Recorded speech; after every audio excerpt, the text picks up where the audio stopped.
Here's a bizarre case of a celebrity behaving badly, but also a reminder to take a head injury, all head injuries, seriously. Get help if you know your thoughts and behavior have changed. More importantly, because the person with the change in behavior often has no idea, check in and seek help for friends and loved ones who change significantly after a head injury. Jonathan Kendrick Lewis was probably best known as Half Sack in the first two seasons of Sons of Anarchy from 2008 to 2009. On October 30th, 2011, he suffered head injuries when he was involved in a high-speed motorcycle crash. Doctors recommended an MRI, and Lewis would schedule 2 of them, but then refused to take them. According to his family, he was beginning to act in bizarre and illogical ways after the accident. They tried to encourage psychiatric and medical care for him, but Lewis just refused to comply. That refusal would end in tragedy. He was arrested 3 different times in 2012. In January, he hit 2 men in the head with a bottle while involved in a fight with them.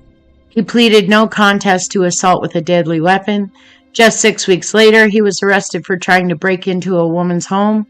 He pleaded no contest to that as well.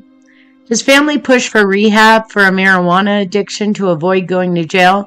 Go to jail he did.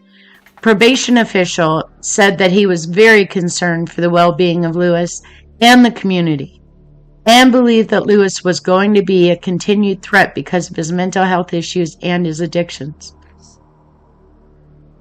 He was released from jail on September 21st, 2012. Just 5 days later, a horrifying scene would unfold that would leave Lewis dead at the end of the afternoon. Catherine Davis was a woman who lived in Los Angeles and ran what was called the Writers' Villa. It was a B&B for upcoming performers, directors, writers, and it was also her home. Lewis lived there for a time in 2009. When he was released from jail, he moved back in. Next door that morning was a house painter and the homeowner. For reasons that no one knows, Lewis jumped over the fence to that next door property and assaulted the worker and the homeowner. Then he jumped back over the fence to the writer's villa.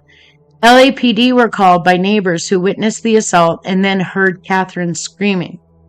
When LAPD arrived, they found Catherine dead inside of her house with severe head injuries.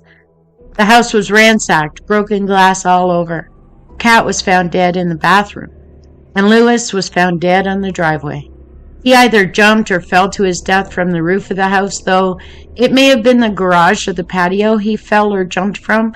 No one can be certain, and the coroner would rule that his death was an accident.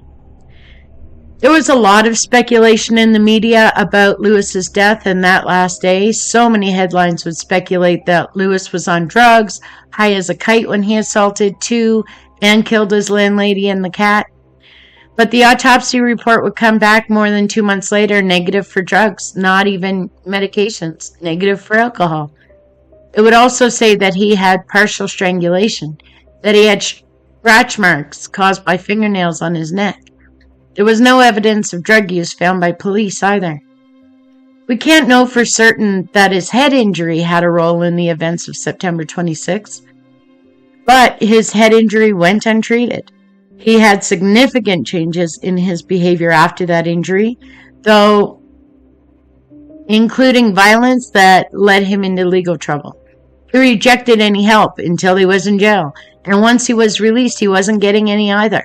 He became self-destructive in either way, by fall or by jump. He succeeded. Unfortunately, Catherine Davis and her cat would also pay the price. If you're enjoying these videos and want more, don't forget to subscribe and turn on your notifications so that you don't miss any videos. Thank you for watching. We really appreciate it.